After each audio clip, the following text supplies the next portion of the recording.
Ini bukan safari politik sebetulnya, ini lebih ke arah bagaimana seperti yang sudah disampaikan Pak Jokowi itu memenuhi undangan-undangan dari masyarakat. Ditunggu aja ya, ditunggu aja. Tapi artinya safari politik ini perjalanannya apakah berarti menunggu penyematan secara resmi jaket? Enggak, jadi sebenarnya ini kan bukan safari politik. Ini ini bukan safari politik sebetulnya, ini lebih ke arah bagaimana seperti yang sudah disampaikan Pak Jokowi itu memenuhi undangan-undangan dari masyarakat, termasuk juga kalau ada kegiatan-kegiatan di Partai Solidaritas Indonesia. Tapi ini adalah bagaimana seperti yang disampaikan oleh Pak Jokowi, bagaimanapun juga ini adalah undangan dari masyarakat-masyarakat dan Pak Jokowi yang seperti disampaikan bahwa saat ini kondisinya sudah sehat dan sudah bisa lagi memenuhi undangan yang ada dari seluruh masyarakat. Pak Jokowi bakal menjadi ketua Dewan Pembina nggak Mbak? Karena kan kemarin Mbak Grace pernah sempat bilang gitu di NTT.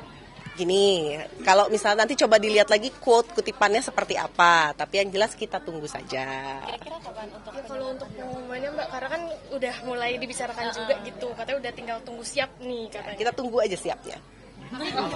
Alasannya kenapa NTT itu kenapa Mbak?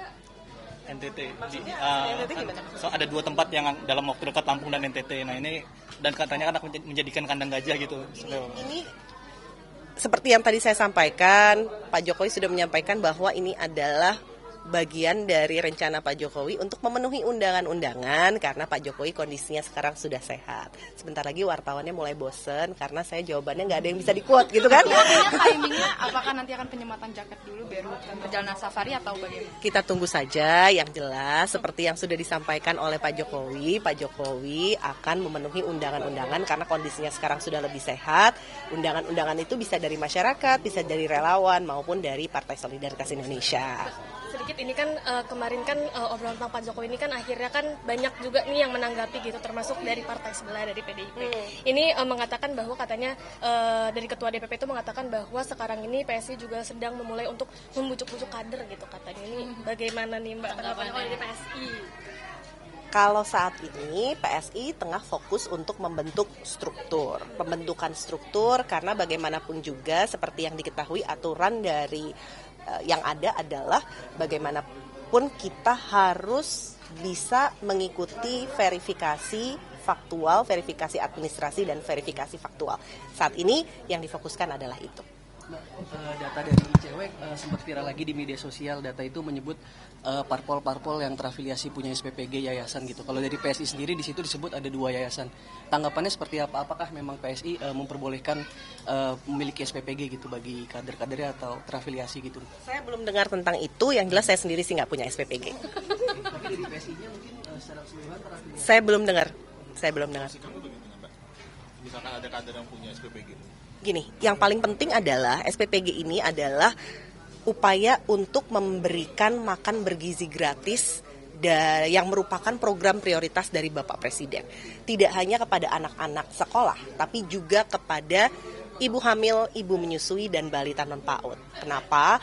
Ini adalah periode yang paling penting untuk melakukan pencegahan stunting. Pak Presiden dalam visinya ingin mencapai Indonesia Emas 2045 dan bagaimanapun juga saat ini kita tengah dalam bonus demografi, fokusnya adalah bagaimana agar anak-anak sekolah memiliki gizi yang baik, bisa memiliki asupan makanan yang baik dan bergizi agar kalau untuk ibu hamil, ibu menyusui, balita non-PAUD dan anak-anak dalam usia tertentu itu betul-betul untuk upaya pencegahan stunting. Dan kalau dilihat dari datanya sendiri, tahun sebelumnya itu pencegahan stuntingnya, angka prevalensi stunting itu sudah turun dari 21,5 ke 19,8. Diharapkan nanti kalau data tahun lalu akan keluar datanya tahun ini, ya mudah-mudahan akan terus turun. Terupaya salah satu upayanya adalah dengan memberikan makan bergizi gratis untuk anak sekolah dan juga ibu hamil, ibu menyusui, dan balita non-PAUD. Yang paling penting adalah bagaimana prosedur dan tata kelolanya dilakukan dengan baik. Karena ini adalah program yang baik, bagaimana kita bisa memastikan bahwa semua masing-masing SPPG untuk mendistribusikan dan mengelola dan memberikan MBG tadi itu bisa betul-betul yang sesuai dengan aturan dan sesuai dengan tata kelola yang ada. Mbak, PSI sebagai partai anak muda ini tanggapannya terkait demo mahasiswa yang kemarin sempat ramai gitu apa Mbak? Karena kan ke depan juga katanya bakal mau ada demo lanjutan lagi gitu. Demo itu kan merupakan salah satu cara untuk menyampaikan aspirasi, dan di negara demokrasi ini upaya-upaya untuk menyalurkan aspirasi tentu saja merupakan upaya yang tidak dilarang. Tentu saja dengan tetap mengikuti aturan-aturan yang berlaku. Itu aja sih. Salah satu tuntutan dari mahasiswa ini kan diberhentikan sementara program MBG. Tanggapan pandangan dari PSI terkait ini? Saat ini berbagai upaya untuk memperbaiki program MBG ini sudah terus dilakukan. Termasuk juga saat ini juga sudah ada ketua BGN yang baru, wakil ketua BGN yang baru, dan berbagai upaya terus dilakukan tentu saja untuk memperbaiki. Sekarang kita lihat dan berikan kesempatan untuk BGN bisa melihat ke dalam dan memperbaiki apa-apa saja yang harus diperbaiki, karena tujuannya ini mulia. Bagaimana agar anak-anak usia sekolah, kemudian ibu hamil, ibu menyusui, balita dan PAUD bisa mendapatkan gizi yang baik, untuk salah satunya adalah upaya pencegahan stunting, dan bisa kita sama-sama meraup bonus demografi mencapai Indonesia Emas 2045.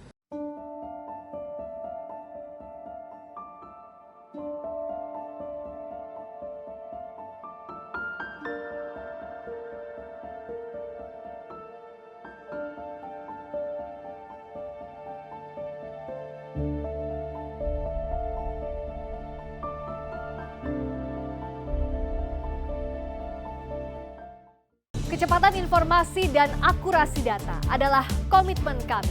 Satu langkah lebih dekat, satu langkah lebih terpercaya. Saksikan Sapa Indonesia Malam di Kompas TV, channel 11 di televisi Anda.